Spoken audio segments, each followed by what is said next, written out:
जय गुरुदेव। जय गुरुदेव। जय गुरुदेव। जय गुरुदेव। जय गुरुदेव। जय गुरुदेव नाम किसका? प्रभु का। जय गुरुदेव नाम किसका? प्रभु का। जय गुरुदेव नाम किसका? प्रभु का। प्रभु का प्यारा नाम। जय गुरुदेव।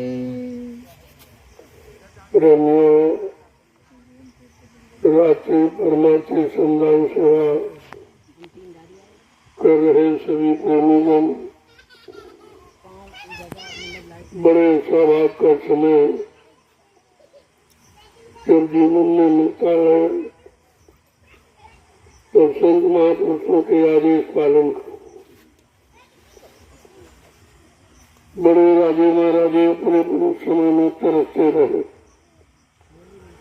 उनको आदेश नहीं मिला और आज भी नरकों की योनियों में पड़े हैं, यमराजा की जूतियों की मार खा रहे हैं, कोई बचाने वाला नहीं है। और आपको ये सौभाग्य मिला है कि परमार्थी सम्मान सेवा का इसका महत्व तो बहुत है, लेकिन लोग जानते नहीं। उनको केवल दिखाई दे रहा है मिट्टी हो रही, उनको ही नहीं मालूम है मिट्टी कैसी है। ये 88,000 ऋषियों की तपोभूमि है, जिन्होंने तपस्या करके इस मिट्टी को पावन पवित्र बनाया। वो मिट्टी तुम्हारे सिर पे है, जब रखे जाएंगे कितने जन्मों के पाप मुक्त हो जाएंगे। ये छोटा मोटा लाभ नहीं है, सारे विश्व में कहीं ऐसी भूमि नहीं है जिस भूमि पर इतनी बड़ी संख्या 88,000 ऋषि मुनियों की मिल करके तपस्या की। ये कोई दूसरा निकल नहीं, ये जितना निमिष है ये सब 88,000 ऋषियों की तपोभूमि ही। इतनी बड़ी संख्या में जहाँ ऋषि मुनियों ने तपस्या की हो तो कितना बड़ा क्षेत्रफल होगा। आज आपको उसी भूमि पर परमार्थी संधान सेवा करने का अवसर मिला, और वो भी रात्रि में। आज कलयुग में लोग दिन में परिश्रम नहीं करते और अपने लिए नहीं करते, अपने स्वार्थ लोभ लालच के लिए भी नहीं करते। इतना लालच दिया जाए लेकिन दिन में नहीं, और तुम रात्रि में कर रहे हो। ये कितनी बड़ी बात है, बड़े गंभीरता की बात है।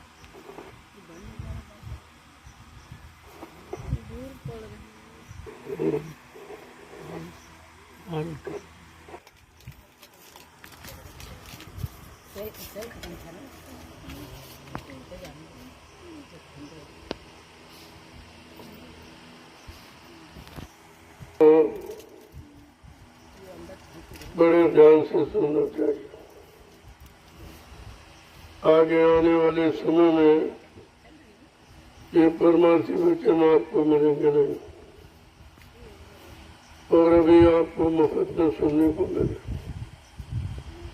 इसी संदेश को सुनने के लिए लोग 400 कोस पर दौड़ के जाएंगे, फिर महात्मा आगे निकल जाएंगे, फिर दौड़ के जाएंगे तो महात्मा आगे निकल, और आज उसकी परवाह नहीं, क्योंकि आपको आगे आने वाले समय की जानकारी नहीं। वो समय कितना खराब होगा, कितनी मुसीबत आपत्तियों से, दुख तकलीफों से, बीमारी महामारियों से, लड़ाई झगड़ा, देवी प्रकोप, दुर्घटनाओं से, अकाल मौतों से घिरा हुआ होगा, और तुम्हारी संभाल करने वाला कोई नहीं होगा। उस समय आपको महात्माओं की जरूरत पड़ेगी। अभी तो बात समझ में नहीं आ रही, क्योंकि महात्मा समय के बहुत पहले जानकारी देना शुरू कर देते, ताकि जीव यूं न कह सके कि हमको पहले क्यों नहीं बताया। हम होशियार हो जाते, हम चेत जाते, जाग जाते, हम गंदे खान पान और गंदे कर्मों से अलग हो जाते। इसलिए कितने पहले ये भूमिका आपके लिए बना के रखेगा और सबके कानों तक आवाज पहुंचाएगा। जब लोगों ने सुनना पसंद नहीं किया, तब ये जंगल में यहाँ भी जीवात्माएं इन पेड़ पौधों में तमाम जीव जंतु में दिखाई नहीं देते, तमाम भूमिगत जमीन के अंदर रहते, लेकिन आवाज समय की सबके लिए, सबके अंदर जीवात्मा है। सब जीवात्माओं के कल्याण के लिए ये समय से संदेश दिया जा रहा। तो जब समय से जानकारी ले लेता है और अपना काम बना लेता हूँ, तो समय का बुद्धिमान व्यक्ति कहलाता हूँ। लेकिन ये सबको नसीब नहीं होता, किसी किसी को, जिसके बहुत अच्छे कर्म थे, कई जन्मों के पुण्य कर्मों की कमाई होती, उनको ये वचन समझ में आते। बाकी बेचारे ऐसे हंसी मजाक मखौल करके रह जाते। उनका तो जीवन पशु जीवन, ये पशु के सामने इतना अच्छा छंदे तो उसकी समझ में कुछ नहीं आता। उसके भी कान है, लेकिन उन कानों को ये वचन सुनने का अधिकार नहीं है। उनके भी आंखें, उन आंखों को संतों के दर्श करने का अधिकार नहीं। उनके पास भी बुद्धि है, लेकिन वो बुद्धि से अच्छे बुरे पाप और शुभ अशुभ को समझ नहीं सकते। ये केवल ज्ञान मनुष्य को मिला, लेकिन मनुष्य भी आज पशुओं से गए गुजरा। जो पशु मर्यादा में रहते हैं वो भी नहीं रहते। पशु भी अपने खान पान के अलावा दूसरा भोजन पसंद नहीं करते, मनुष्य में वो भी नहीं।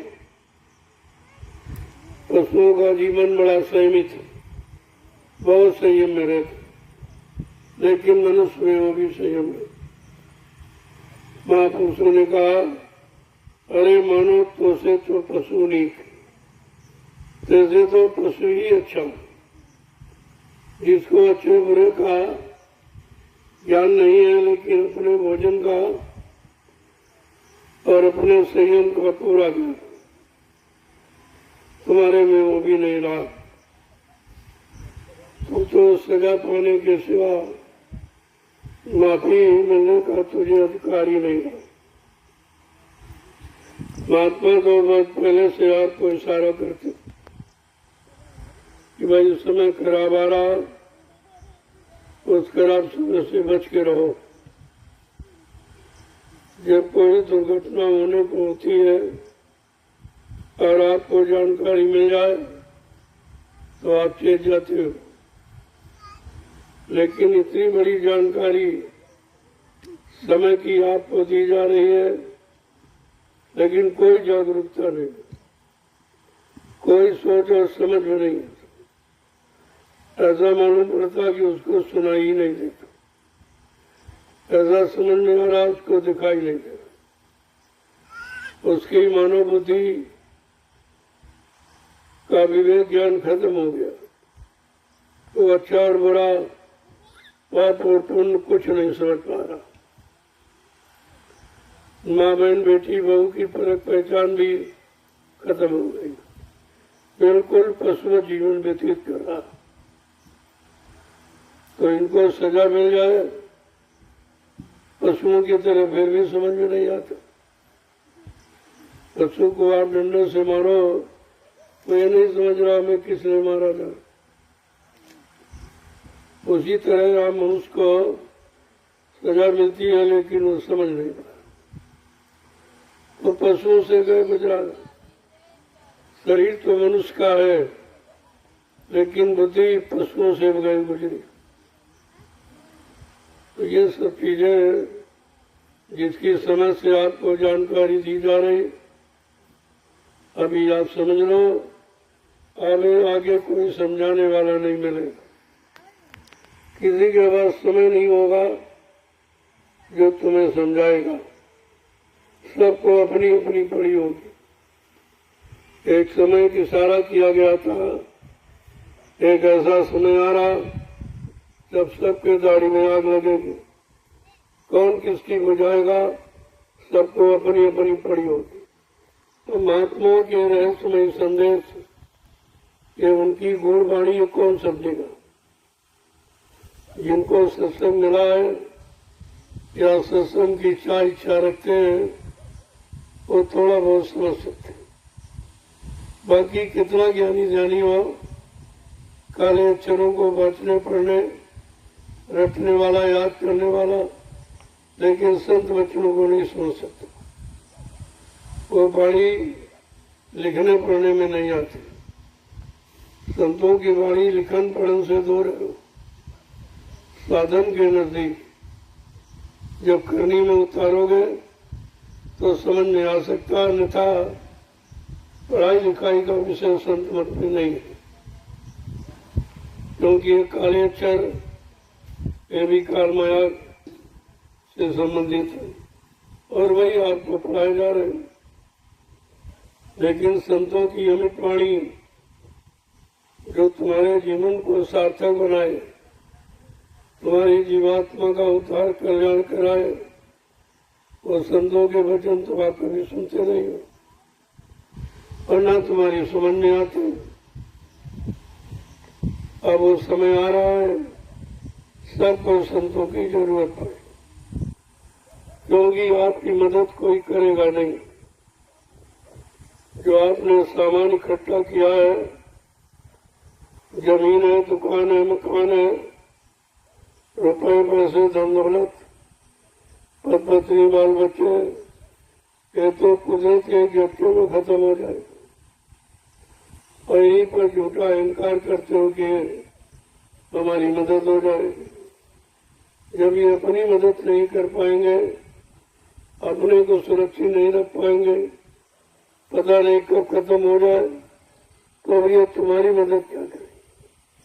लेकिन इस बात को समझना इतना आसान नहीं है। बिना सत्संग के समझ में कुछ नहीं आएगा। इसीलिए संत महात्माओं ने अपने वचनों की जानकारी सत्संग के माध्यम से दी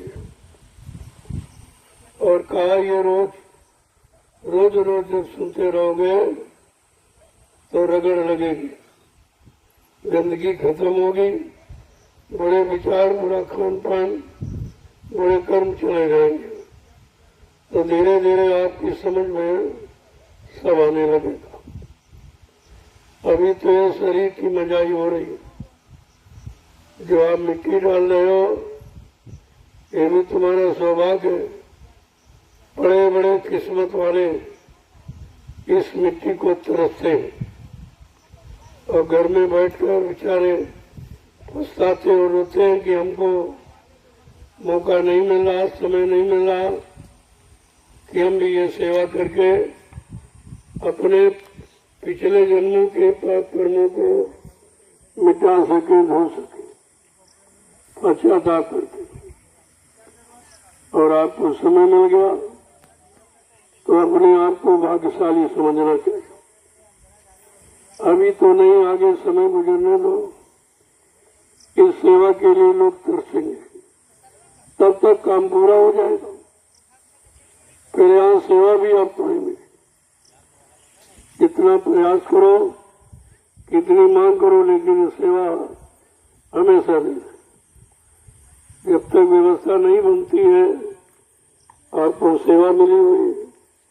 जब बन के तैयार हो जाएगी फिर कोई सेवा आपको नहीं मिलेगी, न धन की सेवा, न तन की, न मन की। अभी तो आप समझते हो कि पैसे को बचा के रखेंगे, खर्च नहीं करेंगे, परमार्थ में लगाएंगे, लेकिन जब समय निकल जाएगा, जब तुम पैसा लेके आओगे तो महात्मा अरे भाई ले जाओ, हमको जरूरत है, हम इसका क्या करेंगे, तुम्हारे पैसे का समय निकल गया। अब तुम पश्चाताप करोगे कि मैं समय से चूक गया। आज उसी भूल चूक को मिटाने के लिए आपको अवसर दिया गया है। तन की, मन की, धन की और इंद्रियों की और बुद्धि की, विचारों की सब प्रकार की सेवा समाहित है उसमें। गरीब से गरीब और धनी मानी सबको मौका है। देखो अचानक दो जीव और आ गए, वो समझते होंगे बेचारे कि हमसे मिट्टी डुलाई जा रही है। ये मत समझो तुम्हारे पाप कर्म काटे जा रहे। जो अभी करके आए हो उसकी माफी है, जो पिछले बुरे कर्म किए हो उसका भी उद्धार हो जाएगा। इतना बड़ा लाभ रुपए पैसे देकर भी आप किसी से करवा नहीं सकते। इसलिए ऐसी भूल मत करो। ये मिट्टी ढोना नहीं है, ये 88,000 ऋषियों की तपोभूमि, जहाँ पर उन्होंने तपस्या करके इस मिट्टी को पावन पवित्र बनाया। आज वही पवित्र मिट्टी तुम्हारे सिर पे रखकर तुम्हारे सिर पर लदे पाप कर्मों की गंदगी को हटा रही। ये मिट्टी कितना बड़ा काम कर रही है, लेकिन ये समझ में किसी के नहीं आ रहा। ये तो महात्माओं को पता है कब कैसे जीवों का काम होगा, किस युक्ति से होगा, किस उनका व्यवस्था से होगा। तुम्हारे लिए वही सरल उपाय रख देते हैं और मौका देते हैं कि इसका लाभ उठा लो। तो आप ये मत समझो कि अब मिट्टी ढोल, मिट्टी तो दुनिया के लोग ढोते, लेकिन ये लाभ उस मिट्टी में नहीं है।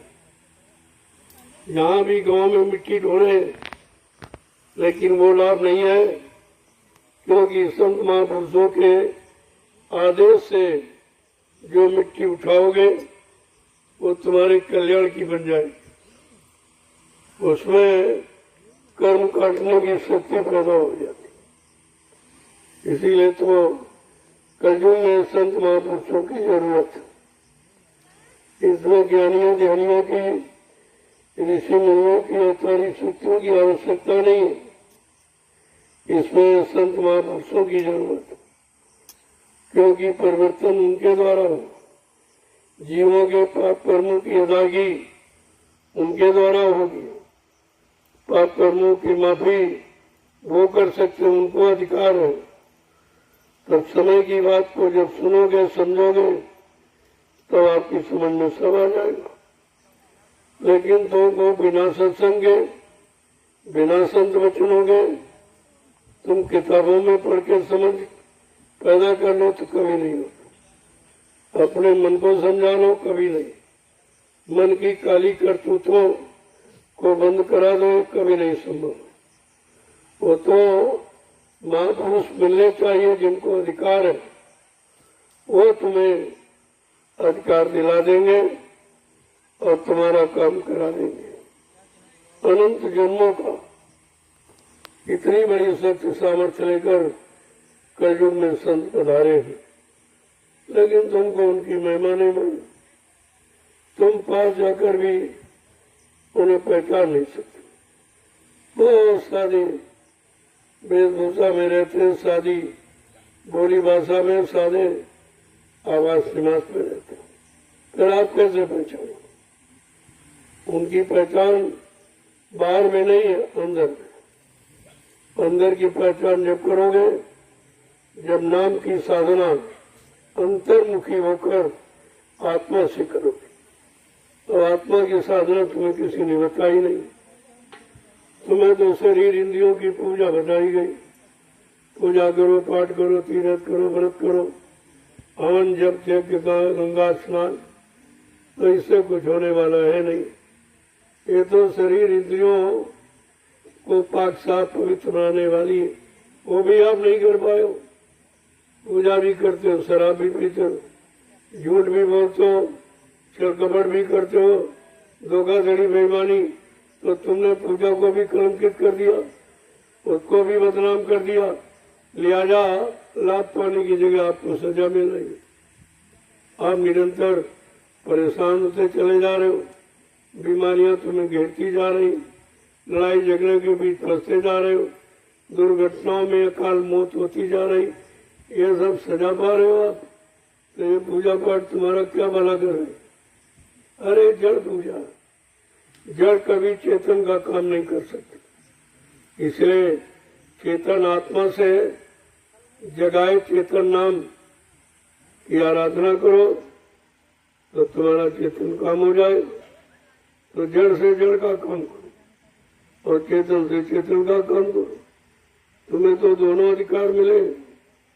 संत महात्मा किसी का विरोध नहीं करते, किसी की निंदा आलोचना बुराई नहीं करते, दोनों रास्तों की जानकारी देते कि शरीर इंद्रियों से कर्म करने का रास्ता ये है और आत्मा से कर्म करने का रास्ता ये। जब शरीर इंद्रियों से पूजा पाठ तीर्थ व्रत दान हवन जप गंगा स्नान ये करोगे तो मान मिलेगा, सामान मिलेगा, सम्मान मिलेगा, और आत्मा से भजन करोगे तो भगवान मिलेगा। देखो कितना अंतर, सामान सम्मान और भगवान में कितना अंतर। और तुमने भगवान पाने की साधना की नहीं। ये शरीर इंद्रियों से परमात्मा की प्राप्ति नहीं होती, क्योंकि शरीर नाशवान है, इंद्रियां भी नाशवान है, लिहाजा इससे किया गया कर्म वो भी नाशवान है। और आपको तो अमिट वाला चाहिए, अमर वाला चाहिए, अमर लोग पहुंचाने वाला चाहिए। जीवात्मा अजर अमर अविनाशी है। जीवात्मा से जब यानी भजन करोगे तो आत्मा अपने घर को चली जाएगी, परमात्मा से मिल लेगी, लेकिन पूजा पाठ नहीं मिलाएगी। अगर किसी को मिलाया तो बता दीजिए आप। लेकिन तीन तीन युगों से आप कर रहे हो तो धीरे धीरे फंस गए हो। जब कोई व्यक्ति शराब पीने लगता है तो ज्यादा दिन हो जाते तो बेचारा फंस जाता, फिर वो चाहता है खराब लेकिन बंद नहीं कर पा रहा, क्योंकि वो आदती हो जाता, एक आदत बन जाती है। ऐसे तुम्हारी आदत बन गई है शरीर इंद्रियों से पूजा पाठ की, और ये आदत सच्ची इबादत नहीं मानी जाती। इबादत तो आत्मा से परमात्मा के लिए की जाती है। तो बात को समझो पहले, जब वचनों को सुनोगे तो सब समझ में आके आ जाए, लेकिन ये सत्संग कहीं मिलेगा नहीं। हिंदुस्तान के विश्व में कहीं चले जाओ, ये आत्म कल्याणकारी संदेश नहीं मिले। शरीर की हितकारी रात पर धन दौलत मान सम्मान सामान मिलने वाला तो मिल जाएगा, लेकिन भगवान मिलने वाला नहीं मिलेगा। और तुम्हें भगवान चाहिए, क्योंकि मानव जन्म प्रभु परमात्मा भगवान की प्राप्ति के लिए मिला। अगर ये प्राप्ति नहीं होती है तो मानव जीवन आपका व्यर्थ में माना जाएगा और फिर आपको ये जन्म मिलेगा नहीं, क्योंकि प्रभु प्राप्ति वाला अगर काम आपने न किया तो दोबारा ये आपको नहीं मिलेगा। वो मालिक कहेगा हमने तो अपने को पाने के लिए तुमको शरीर दिया और तुम यही काल माया के सामान को इकट्ठा करने में लगाते रहे, लिहाजा तुमने हमारे दिए हुए मानव जन्म की कदर नहीं की है, उसका अपमान किया, निरर्थक बना दिया, लिहाजा अब ये जन्म आपको नहीं मिलेगा, ये शरीर आपको नहीं मिलेगा। ये सब आपके साथ होगा, ये सब पूछा जाएगा जब उस धर्मराज के दरबार में तुम्हारी जीवात्मा जाएगी, शरीर तो जाएगा नहीं, शरीर यहीं पर जला दिया जाएगा, गड्ढा खोद के गाड़ दिया जाए, नदी में बहा दिया जाए, लेकिन ये जाएगा नहीं। ये पंचभौतिक शरीर ये काल माया का, और काल माया के देश में ये खत्म हो जाएगा, वो साथ नहीं आएगा। लेकिन जीवात्मा अजर अमर अविनाशी है, ये अपने घर जाएगी। और जीवात्मा से आपने कुछ किया ही नहीं, तो ये जब घर जाएगी तो क्या बताएगी? जब धर्मराज पूछेगा, मैंने तुमको मानव शरीर में अब की बार सौभाग्य दिया है, ऐ जीवात्मा तूने वो मानव जीवन वाला कर्म किया कि नहीं किया?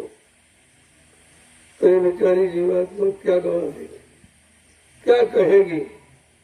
क्योंकि इसको सत्कर्म कराने वाले संत महात्मा मिले ही नहीं थे।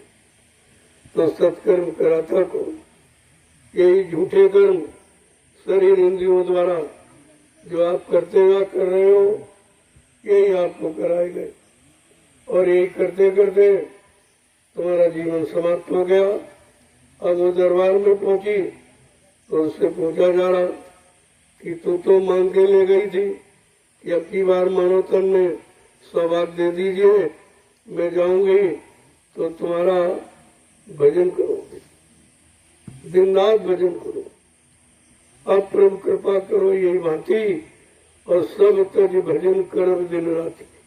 ये वादा अपने गर्भवास में किया है, जिसको संत गोस्वामी जी महाराज ने रामचरितमानस में स्पष्ट किया, ताकि मानो इस वादे को भूलने न पावे कि आपने गर्भ में क्या वादा। लेकिन जैसे ही यहाँ काल माया के देश में आया, माया की चकाचौंध ने सारे वादे बोल गया कि मैंने प्रभु से क्या वादा किया था। अब आज वो प्रभु स्वतः तुमसे पूछने के लिए आया कि तुमने गर्भ में वादा किया था और मेरा नाम लेके कहा था कि अब प्रभु कृपा करो ये भांति, और सब तज भजन करो दिन रात। हे प्रभु, हे मालिक, हमारे पर ऐसी दया कृपा मेहरबानी करो कि इस नरक कुंड से बाहर करो, और मैं जब बाहर जाऊंगी तो दिन रात तुम्हारा भजन करूं। और तुम भूल गए हो, तुम सब भूल गए। दिन रात का वादा किया, तुमने शुरू भी नहीं किया, और वादा किया भजन का, और पूजा में फंस गया, वो भी जड़ पूजा। चेतन होती तो ठीक था, तो जड़ पूजा। लेकिन अब ये जानकारी बगैर संतों की कौन बताएगा कि जड़ पूजा क्या है, चेतन पूजा क्या, जड़ पूजा का लाभ क्या, चेतन पूजा का लाभ क्या? ये तो जानकारी जब मिलेगी जब संतों के करीब शरण में जाओगे और उनके वचनों को सुनोगे, और धीरे धीरे अपने मन को पकड़ाओगे और मन को उनके वचनों के अनुसार चलाना शुरू करोगे, तब आपकी समझ में आएगा हमें क्या करना चाहिए, क्या नहीं करना चाहिए। लेकिन ये तो आप सब बोल रहे, ये किसी को नहीं मालूम। जिनको ज्ञानी ध्यानी वैज्ञानी, वो तो और अज्ञानता में फंसे पड़े, उनको भी नहीं मालूम। जिनको राजा कहते हो वो तो महाज्ञानी, उनको भी कुछ पता नहीं। उन्हें मालूम नहीं है कि तब से राज आपने तपस्या की होगी तो राजा बन गए। अगर राजा राजपथ का परित्याग कर देते तो परमात्मा से मिल जाते, और तुमने वो त्याग किया नहीं, तो कहा तब से राज और राज से नर्क। तो राज का वो भोग करोगे तो नर्क में चले जाओगे। ये कोई नहीं पड़ता, और सब उसी नर्क की तैयारी में जुटे पड़े और समझते हम बहुत अच्छे। सबसे गंदगी का स्थान है राजा बनना। देश का राजा देश भर की गंदगी उठा रहा, वो गंदगी इतनी बढ़ा लेगा, कितने हजार बार जन्म लेकर भी इस गंदगी से अलग नहीं हो पाएगा। इतना ये खराब पद, इसलिए महात्मा इसको कभी स्वीकार नहीं करते, इससे बहुत दूर रहते और लोगों को, अपने प्रेमियों को, अपने जीवों को ऐसी गंदगी से दूर रखते। एक प्रेमी आया अरे महाराज मैं सांसद बनना चाहता हूँ। अरे कहा तो बहुत बड़ी गंदगी है, क्यों अपने क्षेत्र की गंदगी उठाने को तैयार घूम रहा। बोले नहीं नहीं, बड़ी क्षेत्रवासियों की बड़ी इच्छा है, कहते नहीं नहीं हम समर्थन देंगे। वो नहीं माना, हट करने लगा। अब लेकिन महात्मा तो अपने जीव को नहीं फंसाएंगे, उन्हें कुछ भी करना पड़ेगा। तो समर्थन मिला और बनने जा रहा था, लेकिन 4 वोट से हार गया और आया कि अरे महाराज मैं 4 वोट से हार गया। अरे कहा तुझे नहीं मालूम 4 वोट कम कराने में हमको कितनी मेहनत करनी पड़ी, हराने में कितनी मेहनत करनी पड़ी कि तू भी नर्क में चला जाएगा। लोग कहेंगे तो संतों का जीव था, नर्क में कैसे चला गया। तो अपने जीव को कभी नर्क में नहीं जाने देते हैं और स्वार्थ लोभ लालच मान सम्मान से अलग रखते हैं।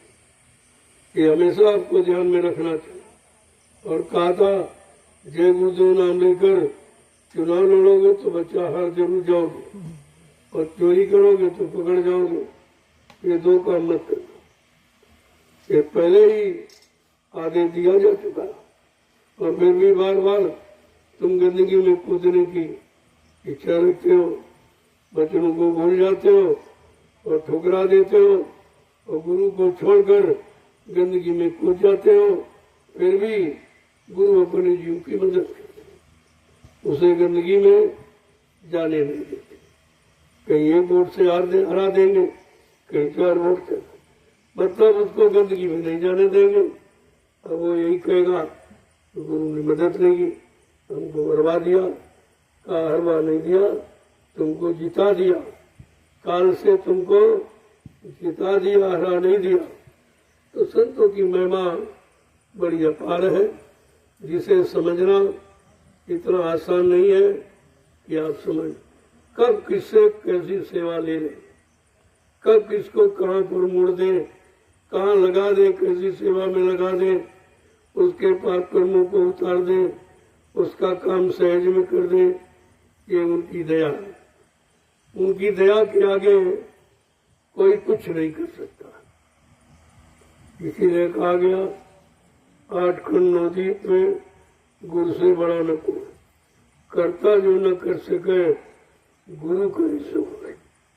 कितनी बड़ी बात है, फिर भी लोग गुरु की महिमा से कितनी दूर खड़े हैं, नहीं समझ पा रहे। इतना इतना लिख के बताया गया, लेकिन समझ में नहीं उसके आ रहा, क्योंकि वो बच्चों को अपने मन को नहीं सुनाता। अड़ोसी पड़ोसी को सुनाएगा, लेकिन अपने मन को नहीं सुनाएगा। सबको समझाएगा, अपने मन को नहीं समझाएगा। अरे भाई सब समझ गए तो तुम्हारा मन थोड़ी ठीक हो जाए, सब नहीं समझे तो तुम्हारा मन थोड़ी खराब हो जाए। तुम्हारा मन तो अच्छा बुरा तुम्हारे करनी के अनुसार होगा। इसलिए अपनी करनी को संभालो, दूसरों की तरफ मत देखो। जब अपने को देखते रहोगे तो अपनी कमियां नजर आती रहेंगी, फिर एक एक कमी को धीरे धीरे निकालते रहोगे। एक दिन पाक साफ निर्मल पवित्र बन जाओगे। ऐसे बड़े बड़े चोर डकैत कतरी संत दरबार में आके सुधर गए, वो भक्त बन गए। वो मतलब यानी साधना आराधना करने लगे, उन्होंने अपना जीवन सार्थक बना लिया। वाल्मीकि जी महाराज तो कुख्यात डकैत थे, छीना झपटी राजनी के अलावा कोई काम ही नहीं करते थे। वो कैसे संतों ने मिनट नहीं लगा बदल दिया। अपने सत्संग बचनों, अपने बचनों की दया बरसा करके उनको सेकंडों में बदल दिया था। और वो कहा ऐसे बदल गए। ये भारत का संतों का विज्ञान है, जो बड़े बड़े चोर डकैत कतरियों को साधु बना देते, उनको माला पकड़ा देते। जिन्होंने जिंदगी भर मतलब अस्त्र चलाया, हजारों हत्याएं हिंसाएं की, और उनको माला पकड़ा देते, उनको जीवन को बदल देते। ये है संतों की महिमा। लेकिन आप समझते नहीं हो, क्योंकि आप बच्चों को नहीं पकड़ते और तो इधर उधर की बातें पकड़ोगे, बुराइयों को पकड़ोगे, निंदा आलोचना बुराई बुरे कर्मों को पकड़ोगे, लेकिन वचनों को नहीं पकड़ोगे, जिससे तुम बच जाओ, तुम्हारी रक्षा मौजूद हो जाए। जय गुरुदेव, जय गुरुदेव, जय गुरुदेव, जय गुरुदेव। जय गुरुदेव। नाम किसका? प्रभु का, जय गुरुदेव। नाम किसका? प्रभु का। प्रभु का प्यारा नाम। जय गुरुदेव, जोर से बोलो, जय गुरुदेव, सब मिल बोलो, जय गुरुदेव, बोलना होगा, जय गुरुदेव, अभी से बोलो, जय गुरुदेव, दुख दर्द हरेंगे, जय गुरुदेव, सब कष्ट मिटेंगे, जय गुरुदेव, सुख शांति भी देंगे, जय गुरुदेव, सबके दाता, जय गुरुदेव, सबके मालिक, जय गुरुदेव, प्रेम से बोले, जय गुरुदेव। ये नाम नहीं इंसान का, ये नाम है प्रभु का, ये काम नहीं इंसान का। ये काम है प्रभु का। प्रेमियों, दया का भंडार अनोखा होता। आज 2 जीव आए हुए हैं, अगर पुलिस हिरासत में होते कितनी मार पड़ती। वो अपमान था कि मिट्टी डालने ये अपमान समझते हो, कितनी मार पड़ती। 307 की दफा में 6 महीने जमानत नहीं होती, उससे आपको बचा लिया गया। मिट्टी एक माध्यम बना दिया, इस मिट्टी ने आपको बचा लिया, ये क्यों नहीं समझते हो? और कितने जन्मों के पाप कर्मों से आपकी अदायगी हो गई। ये छोटा मोटा काम, ये जहाँ मिट्टी डाल रहे हो, ये सत्संग स्थल है, जहाँ लाखों लोग बैठ के सत्संग सुनेंगे। कितना बड़ा लाभ आपको मिलेगा, तो तुम इस बात को समझ नहीं पा रहे हो। तुम अपने अपमान बदनामी समझते हो, ये तुम्हारा सम्मान है। अपमान तो वहां होता जब पुलिस के डंडे पड़ते। 307 की दफा में 6 महीने जमानत नहीं होती। ये मुकदमा 302 से खतरनाक होता, जान से मारने की धमकी। बात आप नहीं समझ पा रहे हो। ये बुलाकर आपको बचा लिया गया, आप पर दया कर दी गई, लेकिन तुम इस दया को समझ नहीं पाओगे, क्योंकि तुमने भी दया देखी नहीं, तुम पर दया कभी हुई ही नहीं। तुम दया को क्या जानो, क्या समझो। अब ये कितना बड़ा कार्यक्रम रामशाला की धरती पर होने जा रहा, जो शायद तुमने कभी सोचा भी नहीं। क्षेत्र के लोगों ने कभी नहीं सोचा होगा कि जंगल में लाखों लोग आ जाते। ये कितना बड़ा रामशाला गांव का नाम है। यहाँ में रहने वाले निवासियों की कितनी बड़ी महिमा। आज हिंदुस्तान तुम्हारे गांव को सराहना कर रहा, लेकिन तुम्हारा भाव, तुम्हारा कर्म, तुम्हारे विचार कितने गंदे हैं। अरे अभी गंदगी निकालो और शुद्धता की तरफ बढ़ो, क्योंकि तुम्हारे गांव का नाम इतिहास में होने जा रहा। और तुम जब तुम्हारी करनी देखी जाएगी, तो तुम्हारी करने से इतिहास थोड़ी बदल दिया जाएगा, तुम्हें दंडित किया जाएगा। प्रकृति के द्वारा दंड दिलाया जाएगा, ताकि इतिहास खराब न हो, इतिहास गंदा न हो। उस समय आप सजा पाओगे। मैं उस सजा से आपको बचाना चाहता हूँ, और बार बार से भूमि पर ऐसे कार्यक्रम करके दिखा रहा हूँ जो हिंदुस्तान का विश्व में कोई नहीं कर सकता, कोई नहीं कर सकता। बिल्कुल निस्वार्थ, कोई चंदा, कोई सेवा, कोई सामान कुछ। और आप देखिए इस भूमि पर जो आते हैं वो चाहे क्षेत्रवासी हो चाहे ग्रामवासी, उनको मुफ्त भोजन, बिजली पानी फ्री, रहने की, दुकान चलाने की व्यवस्था फ्री और भंडारे में भोजन फ्री। ये कहीं नहीं मिलेगा। कहीं आप चले जाओ, ये कहीं नहीं मिलेगा और आपसे कुछ मांगा नहीं जा रहा। कितने हजार लोगों को रोजी मिल जाएगी जो साल भर मतलब दुकान चलाते। ये जो 1 महीने का कार्यक्रम अब की बार लगने जा रहा, ये पूरे साल की कमाई इनकी हो जाए। ऐसे 2-3 कार्यक्रम अगर कर दूं तो तुम बैठ के खाओ घर में।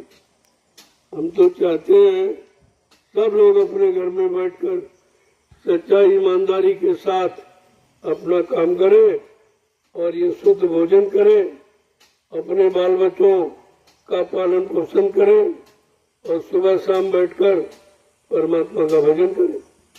हम तो ये चाहते हैं और यही करने के लिए हम आए हैं। लेकिन अब तुम न समझ पाओ, न कर पाओ तो उसके लिए हम क्या करें। जय गुरुदेव। ये 19 तारीख से 19 जुलाई से 24 जुलाई तक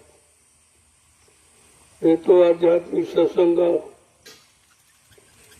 और इसके बाद 22 जुलाई से 22 अगस्त तक साधना शिविर है। इसी में रक्षाबंधन है, इसी में जन्माष्टमी है। कितने कार्यक्रम है और इनमें कितनी रोजी रोटी आपको मिल जाएगी तो जीवन में आपने कभी नहीं पाई। मैं तो सबका भला चाहता हूँ और आप एक दुकान लगा लो, साल भर की मजदूरी आपको मिल जाए। और आप क्या चाहते? मैं तो उसके बदले आपसे कुछ लेता नहीं हूँ, न बिजली पानी का, न भोजन का, न दवा का, किसी तरह का कोई पैसा यहाँ नहीं लिया। ये हिंदुस्तान में कहीं चले जाओ कोई नहीं करता। और फिर भी तुम्हारी समझ में नहीं आ रहा ये क्या है। चिराग के नीचे ले ली तो भाई नहीं आपकी समझ में आ रहा। लेकिन मैं ये फिर कहूँगा समझना पड़ेगा, आज नहीं तो कल। अब ज्यादा समय नहीं है। अभी तो आपको माफी दी जा रही और इसके बाद अगर नहीं माने तो ये कुदरत के हाथ में सौंप दिया जाएगा। और कुदरत सबको मनाना जानती है, उसके पास सबको मनाने का साधन। ये मत सोचो उसने हिरण्यकश्यप को मना दिया, रावण को मना लिया, कंस को मना दिया। तुम कौन सी चीज है? तुम्हारे पास तो कुछ भी नहीं है। तुम एक धक्का भी कुदरत का बर्दाश्त नहीं कर सकते। लेकिन अज्ञानता और मूर्खता में आंख गुमान घमंड करते हो कि समय तुम्हारा सुधरने का, लाभ पाने का है, तो तुम्हारा खराब में जा रहा। तो आप सजा पाओगे, फिर हम उसके लिए क्या कर सकते। जय गुरुदेव। जय गुरुदेव। जय गुरुदेव। जय गुरुदेव। जय गुरुदेव। जय गुरुदेव। अब ये कार्यक्रम पूरे हिंदुस्तान में, पूरे विश्व के तमाम विदेश के लोग भी आएंगे देखने के लिए कि हिंदुस्तान में तो इस तरह का कोई नहीं कर रहा। सब चंदा लेकर, सामान मांगकर, तरह तरह की भीख मांगकर करते हैं। यहाँ तो कुछ नहीं हो रहा। कितने लाख लोगों को रोज भोजन दिया जा रहा। इनकी व्यवस्था जंगल में हो रही। ये आपको एक नमूना दिया जा रहा। अगर इनके हाथ में देश की सत्ता सौंप दी जाए तो ये क्या नहीं कर सकते। जब जंगल में लाखों लोगों का इंतजाम कर सकते हैं, क्या देश का इंतजाम नहीं कर सकते? यही तो लोगों को सोचना चाहिए कि क्या नहीं कर सकते और क्या इनसे नहीं कराया जा सकता। तुम्हारे पास तो तनख्वाह देकर भी ईमानदार लोग नहीं है, ईमानदारी से काम करने वाले नहीं है। और यहाँ तो कुछ नहीं दिया जा रहा, और कितनी मेहनत और ईमानदारी के साथ ये सेवा करके दिखा रहे। मैं एक नमूना पेश कर रहा हूँ और आपको समझना पड़ेगा। देश के लोगों को अच्छे सच्चे ईमानदार चरित्रवान शाकाहारी लोगों की जरूरत है। आगे समय आ रहा हुई है संत राज भारत में, अब बचाए बचिए ना बाबा जय गुरुदेव की वाणी तब दिखाई पड़ेगा। ये सब देखने को आपको मिलेगा। जय गुरुदेव। जय गुरुदेव। संतों के राज के बिना देश को सुख शांति कोई दे नहीं सकता। मैं चैलेंज के साथ कहता हूँ, ये किसी के बस की बात नहीं है। ये देसी ऋषि मुनि संत महात्माओं का है। ये नेताओं का देश न कभी रहा है, न आगे रहेगा। इसलिए आपको इस पर विचार करना चाहिए। ये भगवान राम की कर्मभूमि है, भगवान कृष्ण की धर्मभूमि है और संतों की योग भूमि है। ये नेताओं की, स्वार्थी लोभी लालचियों की ये भूमि नहीं है। इस पर आपको विचार करना चाहिए। इतिहास को पढ़ो। इस भारत भूमि पर भगवान राम ने राज किया, भगवान कृष्ण ने राज किया, तो आज नेता राज करते। भगवान की भूमि पर नेता, भगवान की गद्दी पर नेता, भगवान की बराबरी नेता। कम से कम आपको तो विचार करना चाहिए। तुम्हें भगवान का भक्त बनने का आदेश है कि भगवान की बराबरी करने का आदेश? तुम्हें शिष्य बनने का आदेश है कि गुरु की बराबरी करने का आदेश है? ये सब सोचना चाहिए आपको। नहीं सोचोगे तो पछताओगे।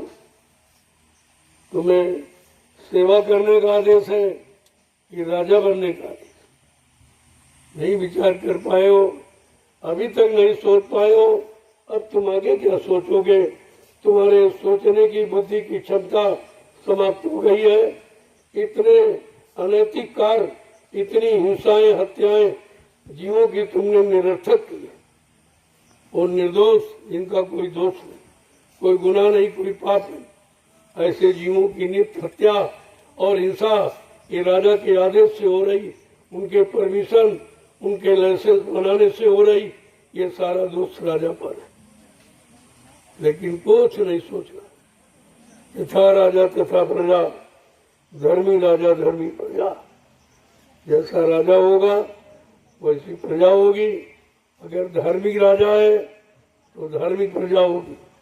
राजा अगर अधर्मी है, अन्यायी है, निर्मम हत्याएं, हिंसाएं कराने वाला, गर्भपात नसबंदी जैसी मासूम बच्चों की हिंसा हत्या कराने वाला, ऐसे राजे को तो नरक में भी ठिकाना नहीं मिलेगा।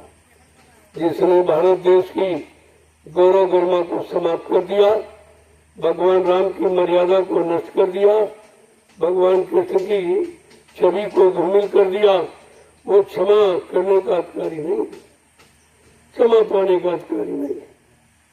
मैं तो बार बार प्रार्थना ही नहीं कर रहा हूँ, समय आगे आ रहा तो आपको माफ नहीं करेगा। मनुष्य बलि नहीं होते हैं, समय होत बलवान, किल्लन लोटी गोपिका कोई अर्जुन होगा। समय से कोई लड़ नहीं सकता। और ये इंसान कह रहे हम बलवान, हम राजा हैं, हम ये हम वो। अरे तुम्हारी भूल, तुम्हारी अज्ञानता, मूर्खता है। समय बड़ा है और समय से लड़ोगे तो विनाश की स्थिति में समय पहुंचा देगा। सबको पहुंचाया और तुमको भी पहुंचा देगा। अब ज्यादा समय नहीं है, परिवर्तन ऐन कगार पर है।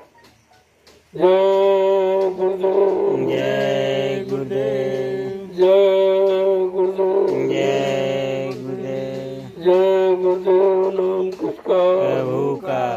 प्रभु का प्यारा नाम। जय गुरुदेव। देखो प्रेमियों, आज आपने कोई सेवा नहीं की थी। मैंने सोचा भी आज आपका दिन खाली न जाए। सेवा से खाली चला गया तो कितना भारी नुकसान, कितने पाप कर्मों की अदायगी से वंचित रह जाते आप। तो ये सेवा आपके लिए तत्काल खोज के रखें कि कुछ न कुछ तो सेवा होनी चाहिए। चाहे मिट्टी खोदो और फिर वही डालो, फिर खोदो फिर डालो।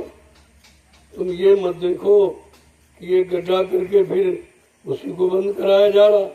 अरे तुम्हारे पाप कर्मों की कटाई की जाती।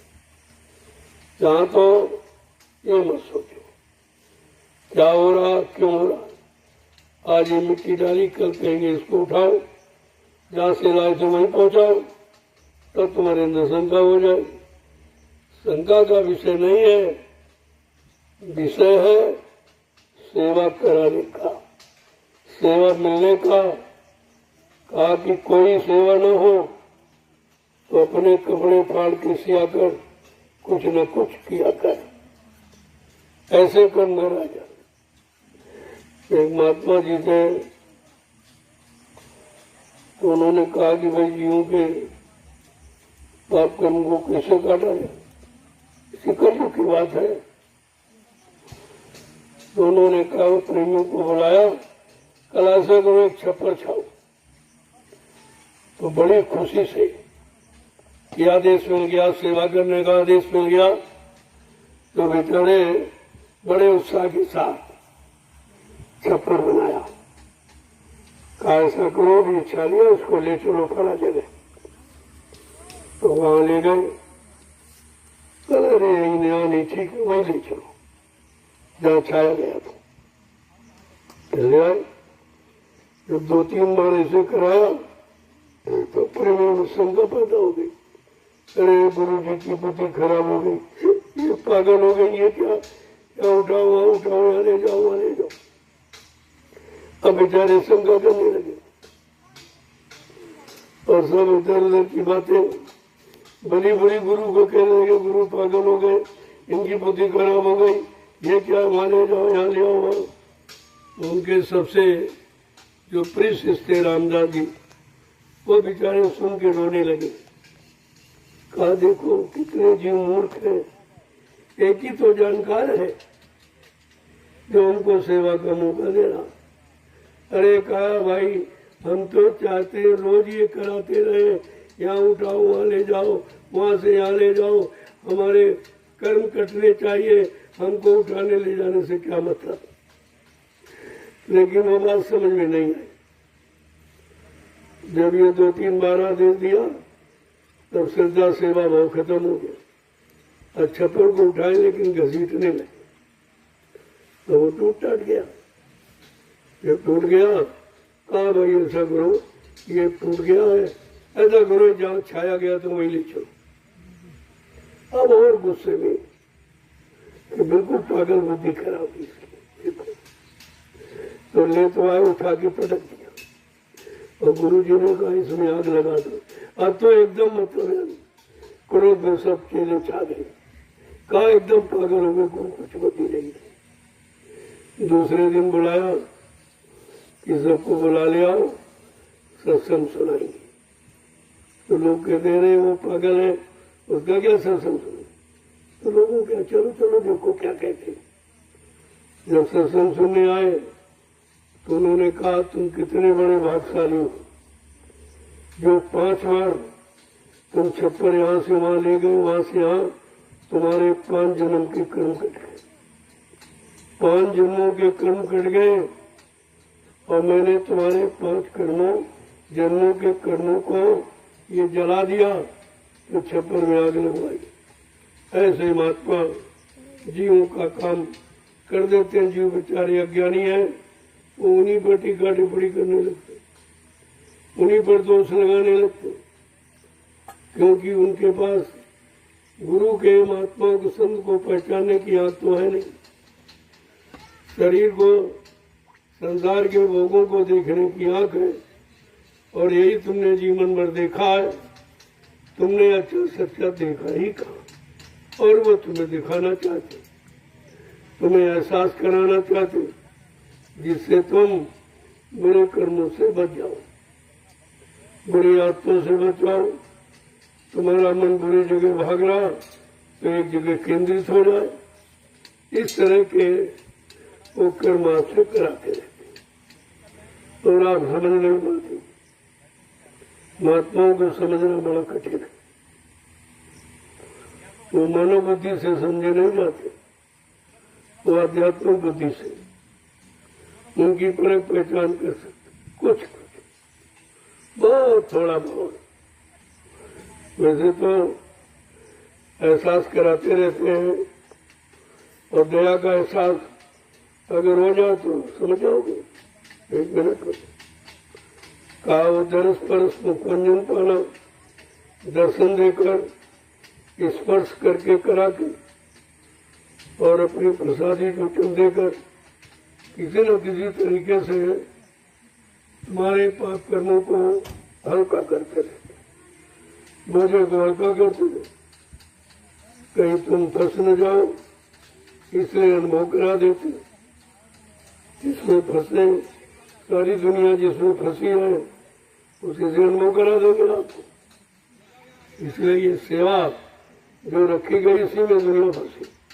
परिवार सेवा, समाज सेवा, बाल बच्चों की सेवा, ये सेवा, राज की सेवा, पाठ की, गति की सेवा, लेकिन ये अपने कर्मों की सेवा, अपनी जीवात्मा के कल्याण की सेवा, ये तो जानते नहीं वो, ये उनको नहीं पता। और इसी का अनुभव संत महात्मा को कराते रहते। जय गुरुदेव, जय गुरुदेव। लोगों समय हो गया है, आप काफी दूर से मिट्टी ला रहे। वैसे ये दूरी कुछ नहीं, जो तुम्हारे असली धाम की दूरी बहुत दूर है। वो दूरी को तय करने के लिए ये दूरी का अभ्यास कराया जा रहा है। वहां से मिट्टी यहाँ से वहां, उधर से उधर, इधर से उधर, चारों तरफ ये सब क्या है, अनुभव कराया जा रहा कि अपने घर जाने के लिए कितनी दूरी तय करनी पड़ेगी। और ये तो कुछ नहीं, और ये बोझा मिट्टी का कुछ नहीं है जो कर्मों का गट्ठर लादे बैठे हो, वो तो इससे करोड़ों गुना भारी है। और वो गट्ठर कोई उतार भी नहीं सकता। तो एक बहाना है ये मिट्टी का। इस मिट्टी के द्वारा अनंत जन्मों के कर्मों के बोझों को उतारा जा रहा। इसलिए अब आपकी सेवा का समय पूरा होने जा रहा, लेकिन अभी नहीं, अभी 15 डलियां आपको और डाली, 10 अपनी और 5 हमारी। ये ले आओ बच्चों, जल्दी से वो बस प्रसाद लो, चलो भंडारों की तरफ भोजन ले लो। चलो जय गुरुदेव, जय गुरुदेव। वो प्यारी जीवन रक्षा गुरु पूजा महान पावन पर्व की हो रही है, जो सारे हिंदुस्तान में बड़े हर्षोल्लास के साथ गुरु की पूजा के रूप में मनाया जाता है। सारे मजहब धर्मों के लोग अपने अपने गुरु इष्ट की पूजा करते हैं। एक दिन उनको याद करने का रखा गया, और ये गुरु नाम का पर्व है, गुरु नाम की पूजा का पर्व है। तो गुरु की महिमा बताने के लिए पर्व रखा गया। तो इसीलिए गुरु और सदगुरु दोनों की महिमा ये बताने के लिए मैंने आध्यात्मिक सत्संग का आयोजन किया कि देश के कोने कोने से प्रेमी आएंगे और पूजा करेंगे, तो चले जाएंगे। क्योंकि इतना समय सबके पास नहीं है। 9 दिन का समय रखा गया, कोई 1 दिन के लिए आएगा, कोई 2 दिन के लिए चला जाएगा, कोई छुट्टी नहीं, तुरंत पूजा करके निकल जाएगा। ऐसे आवागमन रहेगा, मतलब स्थायी कोई भीड़ नहीं। इसलिए यहाँ की भीड़ का कोई संख्या नहीं बताई जा सकती। आएंगे लोग, चले जाएंगे, फिर आएंगे, फिर चले जाएंगे। भंडारे में भोजन करने की संख्या कोई नहीं बता सकता, क्योंकि भंडारे से किसी को नहीं कहा जा रहा कि आप भोजन करो। प्रसाद पाने की संख्या बताई नहीं जा सकती, पूजा करने वाले भक्तों की संख्या बताई नहीं जा सकती। इसके बारे में आपको खुद ही समझ रखनी चाहिए। ये भारत देश है या मंदिर में पुजारियों की संख्या पूछी जाती, तीर्थों में स्नान करने वालों की संख्या पूछी जाती है। कैसी बुद्धि आपकी खराब हो गई जो आध्यात्मिक सत्संग की चर्चा में संख्या की बात करते हो? तुम्हें तो इस पर विचार करना चाहिए। ये धार्मिक देश है, धार्मिक देश में धर्म की चर्चा करना और सुनने वालों की संख्या कहीं बताई नहीं सकती, क्योंकि धार्मिक देश में धार्मिक संदेश सुनने का अधिकार हर मानव को है। तो हर मानव आ सकता है, उसमें संख्या की क्या बात तो सोचनी चाहिए। लेकिन जब बुद्धि का विवेक ज्ञान शून्य हो जाता है तो धार्मिकता समाप्त हो जाती है। जय गुरुदेव। जय गुरुदेव। जबकि ये अनोखा कार्यक्रम है हिंदुस्तान का, जिसकी स्वयं व्यवस्था प्रेमी करते, सरकार का कोई सहयोग नहीं, फिर भी उनको सूचना दी जाती, उनका सम्मान किया जाता, निमंत्रण कार्ड देता हूँ। निमंत्रण कार्ड का मतलब सम्मान, सम्मान सूचना ये प्रेषित की जाती और सबको देता हूँ कि सब लोग आइए, अपने धार्मिक देश की धार्मिकता को समझिए, धार्मिक भाव विचारों को समझिए, अपने अंदर धार्मिक भाव विचार पैदा करो, जिससे धर्म का विकास हो, मानवता का विकास हो, प्रेम प्यार मोहब्बत सेवा दया सदाचार परमात्मा की यादगार का विकास हो, मानव बुद्धि के अंदर माँ बहन बेटी की परख पहचान का विकास हो। यह विकास होना चाहिए। चरित्र का विकास हो, खान पान का विकास हो। आपको तो विकास की बात ये सोचनी चाहिए, और जब ये होगा तो संपूर्ण देश का विकास हो जाए। लेकिन तुम्हारा जो विचार है वो विकास का नहीं, विनाश का है। तुम विकास और विनाश में अंतर नहीं समझ पा रहे हो, इसलिए महात्माओं के पास आओ, उनकी शरण में आओ, उनके द्वारा सत्संग वचनों को, जिनमें प्योर धार्मिकता है, प्योर इंसानियत मानवता है, उसको आकर सुनिए, तब तुम देश में मानवता इंसानियत ला सकते हो। अंततः ये काम तुम्हारे बस का नहीं है, ये महात्माओं का काम है। राजा का काम राज्य चलाना और नीति का काम महात्मा का। महात्मा और गुरु और संत जब नीति की स्थापना कर देते, तब राजा उस नीति को सिरोधार करके अपनी प्रजा का पालन करता है। नियम तो यह है, संविधान तो ये है, लेकिन तुम इस संविधान को मानते नहीं हो, संविधान को तुम समझते नहीं हो। अपने स्वार्थ लोभ लालच की पूर्ति को तुम भारत का संविधान कहते हो। ये तो बिल्कुल झूठ है, ये बिल्कुल निरर्थक है।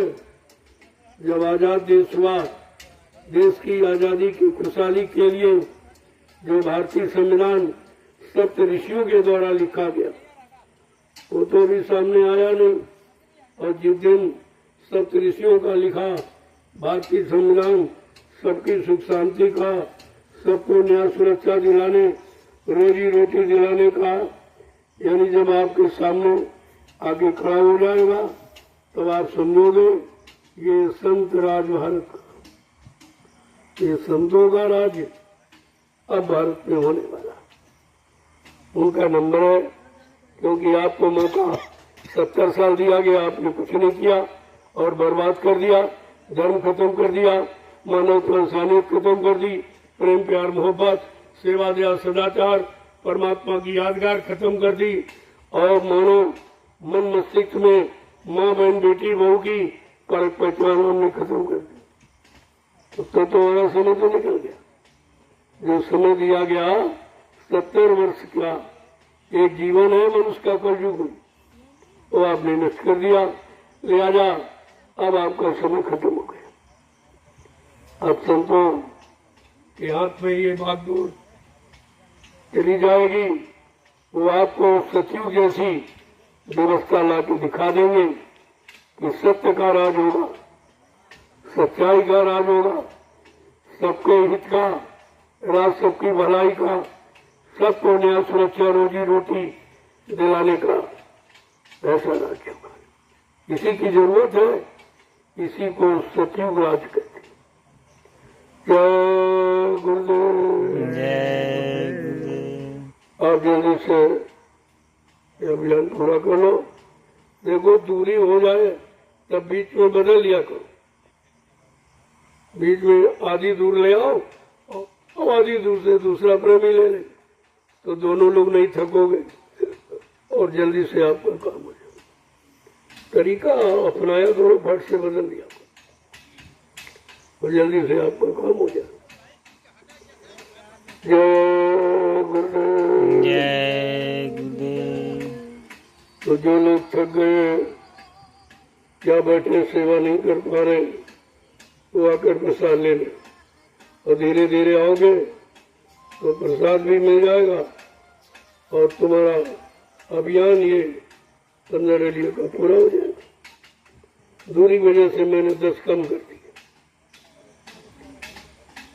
चलो जय गुरुदेव। जय गुरुदेव।